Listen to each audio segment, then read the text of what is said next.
Hello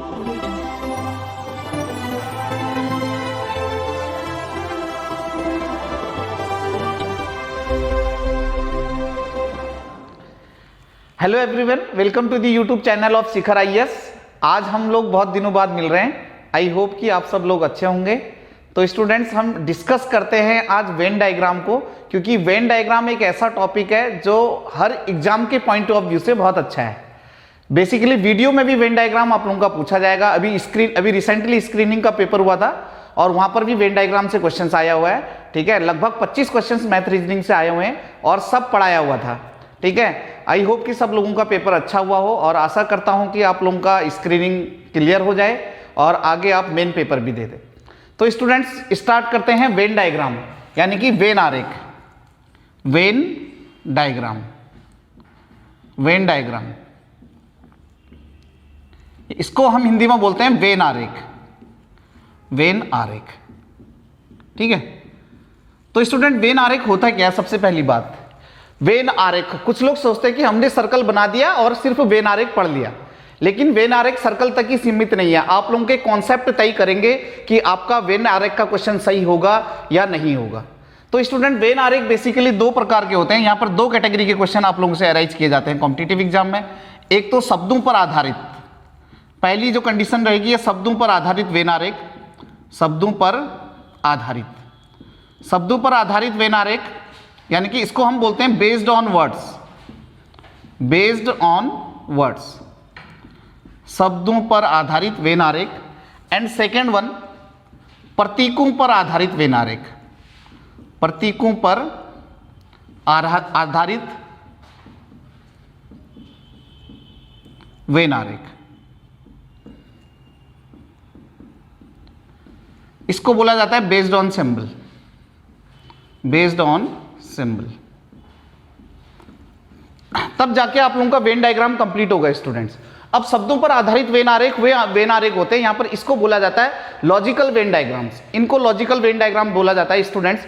competitive exam में देखो, शब्दों पर आधारित वेन आरेख का मतलब है आप लोगों को सिर्फ 3 शब्द दे दिए जाएंगे, which is the best Venn diagram आपको डिसाइड करना होगा। अब कुछ स्टूडेंट ऐसे होते हैं कि सबको लगता है कि ऑप्शन बी भी राइट है, सी भी राइट है, कंफ्यूज्ड होते रहते हैं। तो आप चिंता ना करें, मैं आप लोगों का लॉजिकल वेन डायग्राम बहुत अच्छे से क्लियर करने वाला हूं और कॉन्सेप्चुअली आप लोग चलेंगे यहां पर। तो स्टूडेंट, शब्दों पर आधारित वेन आरेख जो होगा, इसका जो टोटल रिप्रेजेंटेशन रहेगा वो सर्कुलर रहेगा। यहां पर सर्कल के बिहाफ में हम रिप्रेजेंटेशन करेंगे और प्रतीकों पर आधारित वेन आरेख में ये आपस में मिक्सअप रहेंगे। सर्कल भी हो सकता है, साथ में ट्रायंगल भी हो सकता है, रिप्रेजेंटेशन रेक्टेंगल भी हो सकता है, ठीक है, और स्क्वायर भी हो सकता है, और आपस में इनका मिक्सअप टर्म हो सकता है। इसको बोला जाता है प्रतीकों पर आधारित वेन आरेख। तो स्टूडेंट, सबसे पहले हम शब्दों पर आधारित वेन आरेख देखते हैं। आपको यहां पर 3 शब्द देंगे और आपको बताना होगा कि इन 3 शब्दों के अकॉर्डिंग सबसे अच्छा वेन आरेख कौन सा है। ठीक है, तो अब देखिएगा, पहला क्वेश्चन है, अगर मैं बोलता हूं मेरठ, भारत, उत्तर प्रदेश। Meerut, India, UP. अब आपको 3 शब्द मिल रहे हैं और 3 शब्दों के अकॉर्डिंग आपको बताना कि सबसे अच्छा वेन डायग्राम कौन सा है। तो सबसे पहली बात देखिएगा, मेरठ क्या है? एक सिटी है जो कि यूपी के अंदर आता है, और यूपी क्या है? एक स्टेट है जो कि इंडिया के अंदर आता है। तो सबसे पहले देखिएगा, मैं किसका वेन डायग्राम बनाऊंगा। यहां पर ये मेरठ को रिप्रेजेंट करेगा और ये फिर किसको रिप्रेजेंट करेगा? यूपी को रिप्रेजेंट करेगा ये वेन डायग्राम, और ये वेन डायग्राम किसको रिप्रेजेंट करेगा? इंडिया को रिप्रेजेंट करेगा। तो ये आप लोगों का बेस्ट वेन डायग्राम है, सबसे अच्छा वेन डायग्राम है मेरठ, यूपी, इंडिया। अगर मैं कहता हूं कि दूसरा क्वेश्चन, जैसे मेरठ, आगरा, उत्तर प्रदेश, 3 शब्द दे दिए, मेरठ, आगरा, यूपी। अब इसमें वेन डायग्राम बनाना है आप लोगों को। मेरठ और आगरा क्या है? सिटी हैं और दोनों यूपी में आते हैं, लेकिन बोथ आर डिफरेंट सिटी। तो आप वेन डायग्राम कैसे बनाएंगे? ये पूरा यूपी का वेन डायग्राम रहेगा, बट मेरठ और आगरा का वेन डायग्राम अलग अलग बनेगा। Meerut and Agra both are different city in UP.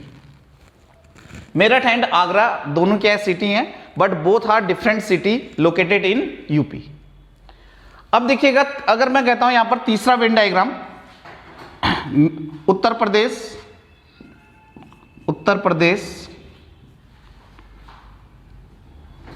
प्रदेश, मेरठ और मध्य प्रदेश। अब देखो यहां पर इंडिया की बात नहीं हो रही है, यूपी, मेरठ,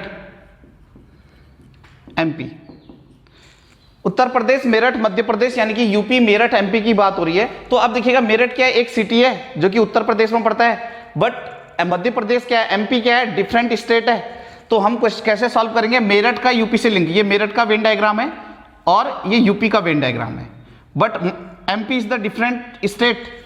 तो अब वेन डायग्राम क्या होगा, ऐसा वेन डायग्राम रहेगा। तो मेरठ का हम यूपी से लिंक करेंगे, मेरठ किसके अंदर आता है, यूपी के अंदर आता है, और मध्य प्रदेश क्या है, डिफरेंट स्टेट है। अब देखिएगा, अब जो क्वेश्चन मैं बताने जा रहा हूं, इससे आप लोगों के कॉन्सेप्ट क्लियर होंगे स्टूडेंट। यहां से आप लोगों को ध्यान से समझना है चीजों को, आप कैसे कैटेगराइज करेंगे। जैसे पुरुष, वकील, लेखक, पुरुष, वकील, लेखक। अगर इस क्वेश्चन से आप लोगों का कॉन्सेप्ट क्लियर हो गया तो वेन डायग्राम आप लोगों को आ रहे हैं, लॉजिकल वेन डायग्राम आप लोगों को अच्छे से आएंगे। पुरुष, वकील, लेखक, मैन, लॉयर, राइटर। पुरुष, वकील, लेखक। आप देखिएगा, अब हम वेन डायग्राम बनाते हैं, मैं ऑप्शन दे रहा हूं। अब कॉम्पिटिटिव एग्जाम में होता क्या है, ऑप्शन ए है स्टूडेंट्स, ऑप्शन ए आप लोगों को सिर्फ सर्कल मिलेंगे, ऑप्शन बी है,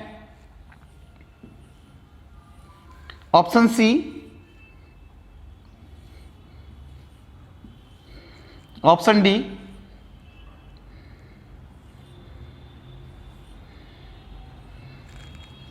ये ऑप्शंस हैं। अब बहुत सारे स्टूडेंट देखो ये गलती करके आते हैं, वहां पर पुरुष, वकील, लेखक में ऑप्शन बी करके आते हैं। अब ऑप्शन बी हमारा आंसर क्यों नहीं होगा, ठीक है। तो सबसे पहले मैं इसका आप लोगों को करेक्ट आंसर बताता हूं कि इसका आंसर क्या होगा, पुरुष, वकील, लेखक, मैन, लॉयर एंड राइटर। तो इसका करेक्ट आंसर क्या होगा, ऑप्शन सी। क्यों होगा देखिएगा, इसका मतलब क्या है, ऑप्शन सी का मतलब क्या है, मैं इस वेन डायग्राम को बना रहा हूं, इसका मतलब अगर मैं ये कहता हूं कि ये पुरुष को रिप्रेजेंट कर रहा है, ठीक है, और ये वकील को रिप्रेजेंट कर रहा है, और ये लेखक को रिप्रेजेंट कर रहा है, पुरुष, वकील, लेखक, ठीक है, यानी कि मैन, लॉयर एंड राइटर, ये रिप्रेजेंटेशन है। इसका मतलब है कुछ पुरुष वकील है, सम मैन्स आर लॉयर, कुछ पुरुष वकील है और कुछ पुरुष क्या है, लेखक हैं। लेकिन कुछ पुरुष ऐसे होंगे, ये साइडेड एरिया ये रिप्रेजेंट कर रहा है कि कुछ पुरुष ऐसे हैं जो वकील तथा लेखक दोनों हैं, क्योंकि वकील और लेखक दोनों एक ऐसे प्रोफेशन है जो एक साथ साथ चल सकते हैं। तो इसलिए इसका आंसर ऑप्शन सी होगा, ना कि बी, ठीक है, क्योंकि इसका मतलब क्या है, कुछ पुरुष वकील है, कुछ पुरुष लेखक है, लेकिन साइडेड एरिया ये रिप्रेजेंट कर रहा है कि कुछ पुरुष वकील तथा लेखक दोनों हैं। अगर मैं ऑप्शन बी को, अगर हम ऑप्शन बी की बात करते हैं, अगर मैं इसको पुरुष मान लेता हूं, इसको वकील मान लेता हूं और इसको लेखक मान लेता हूं, इसका मतलब है कुछ पुरुष वकील है और कुछ पुरुष लेखक हैं, लेकिन जो पुरुष वकील है वो पुरुष लेखक नहीं है और जो पुरुष लेखक है वो पुरुष वकील नहीं है। इसलिए ऑप्शन बी रॉन्ग हो जाएगा स्टूडेंट्स, ऑप्शन बी आंसर नहीं होगा इसका। इसका राइट आंसर क्या होगा, ऑप्शन सी होगा। इस कॉन्सेप्ट को लेकर चलो, अगर दो प्रोफेशन ऐसे आप लोगों को मिलते जो डिफरेंट प्रोफेशन है, जिनका एक साथ कोई मतलब नहीं हो सकता कि एक साथ चलता है, इसलिए वो आंसर हमारा बी हो सकता था उस केस में। जैसे अगर मैं कहता हूं पुरुष डॉक्टर इंजीनियर, तो इस केस में हम आंसर बी करेंगे, ना कि सी। लेकिन जब दो प्रोफेशन ऐसे होते हैं स्टूडेंट जो एक साथ चल सकते हैं, तो उसके लिए आप लोगों का रिप्रेजेंटेशन ऐसे ही रहेगा, एक दूसरे को कट करके आप लोग बनाएंगे। इसका मतलब है कुछ पुरुष वकील है और कुछ पुरुष लेखक हैं, लेकिन कुछ पुरुष ऐसे हैं, साइडेड एरिया रिप्रेजेंट कर रहा है, कुछ पुरुष ऐसे हैं जो वकील तथा लेखक दोनों हैं। तो स्टूडेंट चलते हैं नेक्स्ट क्वेश्चन की ओर। पुरुष डॉक्टर इंजीनियर, अब इसका वेन डायग्राम क्या बनेगा? कुछ लोग सोच रहे होंगे कि ऑप्शन सी बनेगा। ऑप्शन, इससे पहले मैंने आप लोगों को ऑप्शन दिए हैं, लेकिन इसका वेन डायग्राम हम ऐसे नहीं बनाएंगे। इसका वेन डायग्राम ये नहीं बनेगा, क्योंकि अभी डॉक्टर और इंजीनियर क्या है, दो अलग अलग प्रोफेशन है। तो इसका वेन डायग्राम रहेगा क्या, देखिएगा, इसका वेन डायग्राम हम बनाएंगे, इसका वेन डायग्राम ये रहेगा, ठीक है। इसका मतलब है पुरुष और इसका मतलब है डॉक्टर और इसका मतलब है इंजीनियर।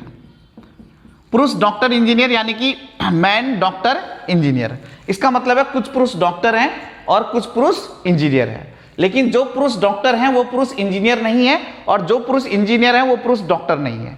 बिल्कुल जस्टिफाई हो रहा है, क्योंकि भाई एक साथ दो प्रोफेशन नहीं चल सकते। अब कुछ लोगों के माइंड में ये चल रहा होगा कि सर कुछ पुरुष ऐसे हो सकते हैं जो इंजीनियरिंग करने के बाद पीएचडी करें और उनको डॉक्टर की उपाधि मिल जाए। कुछ लोग ये डाउट में होंगे कि कुछ लोग इंजीनियर करने के बाद पीएचडी करें और उनको डॉक्टर की उपाधि मिल जाए।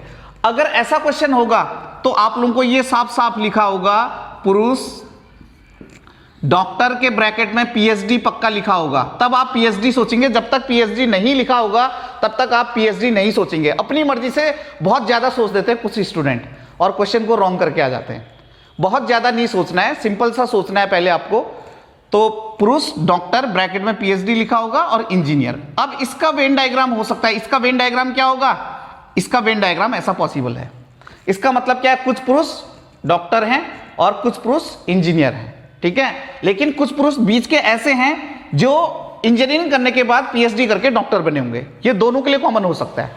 पहले तो इंडिविजुअली हो रहा है ना, ये वाला जो एरिया है ये दिखा रहा है कि कुछ पुरुष सिर्फ डॉक्टर हैं, और ये एरिया दिखा रहा है कि कुछ पुरुष सिर्फ इंजीनियर हैं।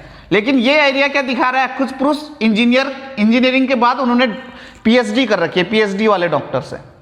तो अब इस केस में ये आंसर हो सकता है। लेकिन हम अगर कुछ नहीं बोला है, हमें पीएचडी नहीं गिवन है, तो हम ये बोलेंगे कि कुछ पुरुष डॉक्टर हैं और कुछ पुरुष इंजीनियर हैं। लेकिन जो पुरुष डॉक्टर हैं वो पुरुष इंजीनियर नहीं है, और जो पुरुष इंजीनियर है वो पुरुष डॉक्टर नहीं है। तो स्टूडेंट चलते हैं नेक्स्ट क्वेश्चन की ओर। और ये क्वेश्चन अभी रिसेंटली कॉम्पिटिटिव एग्जाम में पूछा गया है, और कुछ लोगों को तो इस क्वेश्चन को देख के लग रहा होगा कि ये क्वेश्चन देखा है। देखा तो है आप लोगों ने, 21 मार्च को लेक्चरर स्क्रीनिंग का एग्जाम हुआ था, वहां पर ये क्वेश्चन आया हुआ है, अध्यापक लेखक पुरुष। बहुत सारे स्टूडेंट इस क्वेश्चन का आंसर रॉन्ग करके आए हुए हैं। 60% तो मान के चलो कि रॉन्ग ही करके आए, ठीक है। 40% ऐसे होंगे जो इस क्वेश्चन को राइट करके आए। क्यों करके आए रॉन्ग, देखो अध्यापक लेखक पुरुष, इसका मतलब क्या है। बहुत सारे स्टूडेंट ने ऑप्शन बी आंसर राइट किया था। किस बिहाफ में किया था, देखो इसका मतलब क्या है, इसको इन्होंने मान लिया अध्यापक, और इसको मान लिया लेखक, और इसको मान लिया पुरुष। अब इसके बिहाफ में इन्होंने कर लिया, पुरुष क्या है, हो सकता है अध्यापक हैं भाई, पुरुष क्या होंगे, अध्यापक होंगे। लेकिन कुछ फीमेल टीचर ऐसी होंगी जिनको हम अध्यापिका भी बोलेंगे। लेकिन पुरुष के बिहाफ में बहुत सारे स्टूडेंट ने ऑप्शन बी राइट किया था। लेकिन इंग्लिश में अगर मैं इसका कन्वर्जेशन बताऊं तो अध्यापक यानी कि टीचर, लेखक यानी कि राइटर, पुरुष यानी कि मैन। अब ये क्वेश्चन है देखिएगा, तो अब टीचर राइटर मैन, तो टीचर राइटर मैन के हिसाब से क्या आप लोगों का ऑप्शन बी राइट होगा, नहीं होगा। तो इसलिए हम क्या बोलेंगे, ऑप्शन बी इज रॉन्ग। अब इसका सही आंसर क्या है देखिएगा स्टूडेंट्स, ऑप्शन डी इसका बिल्कुल राइट आंसर होगा। और ये ऑप्शन डी इसका राइट आंसर क्यों होगा, क्योंकि ये सारी कंडीशन जस्टिफाई कर रहा है। अध्यापक लेखक और पुरुष में सबसे अच्छा रिलेशनशिप इसी का है। वो क्यों है, क्योंकि दो प्रोफेशन ऐसे हैं अध्यापक और लेखक जो एक साथ साथ चल सकते हैं। इसलिए इसका आंसर ऑप्शन डी होना चाहिए। और क्यों होना चाहिए ये ध्यान से देखेंगे आप लोग। जैसे अगर मैं कहता हूं कि ये अध्यापक है और ये लेखक है और ये पुरुष है, इसका मतलब क्या है, ये वाला जो एरिया दिख रहा है, सिर्फ ये एरिया रिप्रेजेंट कर रहा है कि कुछ पुरुष अध्यापक हैं, और ये वाला एरिया इंडिविजुअली ये रिप्रेजेंट कर रहा है कि कुछ पुरुष लेखक हैं। लेकिन ये जो बीच वाला एरिया है ये रिप्रेजेंट करता है कि कुछ पुरुष ऐसे हैं जो अध्यापक तथा लेखक दोनों हैं, क्योंकि लेखक जो प्रोफेशन है वो अध्यापक के साथ चल सकता है, ठीक है। इसलिए इसका आंसर ऑप्शन डी होगा, ना कि बी। तो चलते हैं स्टूडेंट नेक्स्ट क्वेश्चन की ओर। और ये क्वेश्चन कॉम्पिटिटिव एग्जाम में बहुत पूछा भी जाता है। तो क्वेश्चन है लाभ, लाभांश, बोनस। लाभ, लाभांश, बोनस यानी कि प्रॉफिट, डिविडेंड, बोनस। अब इसका वेन डायग्राम क्या रहेगा। प्रॉफिट होता क्या है, ठीक है, कोई भी वस्तु कम में खरीदना और उसको ज्यादा में बेचना, उसको हम प्रॉफिट बोलते हैं, यानी कि लाभ बोलते हैं। या हम ये कह सकते हैं कि हमारी सैलरी पर कभी कभी हमें कुछ इंक्रीमेंट मिलता है, तो उसको हम प्रॉफिट बोल सकते हैं, ठीक है, उसको बोला जाता है लाभ। अब लाभांश क्या होता है, डिविडेंड होता है क्या है, किसी कंपनी के शेयर होल्डर को शेयर से प्राप्त लाभ को हम डिविडेंड बोलते हैं। किसी कंपनी के शेयर होल्डर को शेयर द्वारा प्राप्त लाभ को हम डिविडेंड बोलते हैं, यानी कि लाभांश बोलते हैं। अब बोनस होता क्या है, अगर आपको कहीं से कोई अमाउंट मिलने वाला है, डेफिनेट अमाउंट मिलने वाला है, और कभी आपको उससे ज़्यादा अमाउंट मिल जाता है, भाई वही तो बोनस है। यानी कि हम कह सकते हैं सैलरी पर, हमारी सैलरी से ज़्यादा अमाउंट अगर हमको कभी प्राप्त होता है तो उसे हम क्या बोलते हैं, बोनस बोलते हैं। अब बोनस और जो लाभांश है दोनों लाभ के ही तो पार्ट हैं, लेकिन दोनों अलग अलग हैं। तो हम ये कह सकते हैं dividend and bonus both are different but both are part of the profit. तो इसका वेन डायग्राम होगा क्या, तो आप क्या करेंगे, आप एक सर्कल बनाएंगे और ये प्रॉफिट को रिप्रेजेंट करेगा, ये पूरा सर्कल यानी कि लाभ को रिप्रेजेंट करेगा, और डिविडेंड और बोनस दोनों अलग अलग चीज है। Dividend and bonus both are different but both are part of the profit. तो चलते हैं नेक्स्ट क्वेश्चन की ओर। क्वेश्चन है जज चोर अपराधी। जज चोर अपराधी, जज चोर अपराधी यानी कि जज थीव्स क्रिमिनल्स। क्वेश्चन है जज चोर अपराधी, जज थीव्स क्रिमिनल्स। अब देखिएगा हमारा कौन सा वेन डायग्राम सबसे अच्छा रहेगा, लॉजिक आप लोगों को लगाना चाहिए। अब इनमें रिलेशन देखिएगा, भाई बचपन से हमें सिखाया जाता है कि चोरी करना अपराध है, ठीक है। तो हम क्या करेंगे, चोरी करना अपराध है तो जितने भी लोग चोरी कर रहे हैं वो सब अपराध के अंतर्गत आएंगे। तो हम बोलेंगे ऑल थीव्स आर क्रिमिनल्स, सभी चोर अपराधी हैं। तो वेन डायग्राम कैसे बनेगा इसका, ऑल थीव्स आर क्रिमिनल्स, ये थीव्स का वेन डायग्राम है और ये क्रिमिनल्स का वेन डायग्राम है, बट जज इज द डिफरेंट। भाई चोरी करना तो अपराध है ना, तो हम बोलेंगे all thieves are criminals but जज इज द डिफरेंट हेयर। तो स्टूडेंट देखते हैं आप नेक्स्ट क्वेश्चन। तो नेक्स्ट क्वेश्चन है पुरुष कृतंक प्राणी, मैन रोडेंट्स लिविंग बीइंग, ठीक है। मैन तो पता चल ही रहा है आप लोगों को, रोडेंट्स का मतलब होता है रेंगने वाले जो प्राणी होते हैं, जैसे सांप, रोडेंट्स में आ गया। प्राणी यानी कि लिविंग बीइंग। अब देखिएगा स्टूडेंट, प्राणी से तो नाम को पता चल रहा है, आप लोगों को नाम से पता चल रहा है। तो man and rodents both are different but both are living being. पुरुष और कृतंक क्या है, दोनों अलग अलग हैं लोग, लेकिन दोनों प्राणी के अंतर्गत तो आएंगे। तो इसका भी वेन डायग्राम हम ऐसा बनाएंगे, man and rodents both are different but both are living being. ये पूरा जो वेन डायग्राम होगा ये लिविंग बीइंग का होगा, ये मैन एंड ये रोडेंट्स। तो चलते हैं नेक्स्ट क्वेश्चन। रबी की फसल धान और गेहूं। तो आपको देखो यहां पर क्या है, रीजनिंग का लॉजिकल नॉलेज तो होना चाहिए, साथ में आप लोगों को जीएस की नॉलेज भी होनी चाहिए। अब देखो गेहूं क्या है स्टूडेंट्स, गेहूं क्या होती है, रबी की फसल है, लेकिन धान क्या होती है, खरीफ की फसल है। तो इसका वेन डायग्राम कैसे बनेगा, तो गेहूं को मैं किसके अंतर्गत लिख दूंगा, गेहूं किसके अंतर्गत आएगा, रबी की फसल, और धान को मैंने अलग कर दिया। तो पैडी क्या है, paddy is a kharif crop. तो स्टूडेंट्स आज हमने पढ़ा लॉजिकल वेन डायग्राम। तो लॉजिकल वेन डायग्राम का सर्कुलर पार्ट पढ़ रखा है। अब मैं आप लोगों को एक क्वेश्चन दे रहा हूं और इसका आंसर आप कमेंट बॉक्स में कमेंट करके देंगे। तो क्वेश्चन है पुरुष पिता इंजीनियर, पुरुष पिता इंजीनियर, मैन फादर इंजीनियर। तो इसका वेन डायग्राम बताना आप लोगों को, ऑप्शन ए है, मैं ऑप्शन भी आप लोगों को दे रहा हूं क्योंकि कमेंट बॉक्स में आप लोगों को कमेंट करना है, ऑप्शन देना है। ऑप्शन बी है, ऑप्शन सी, और ऑप्शन डी है।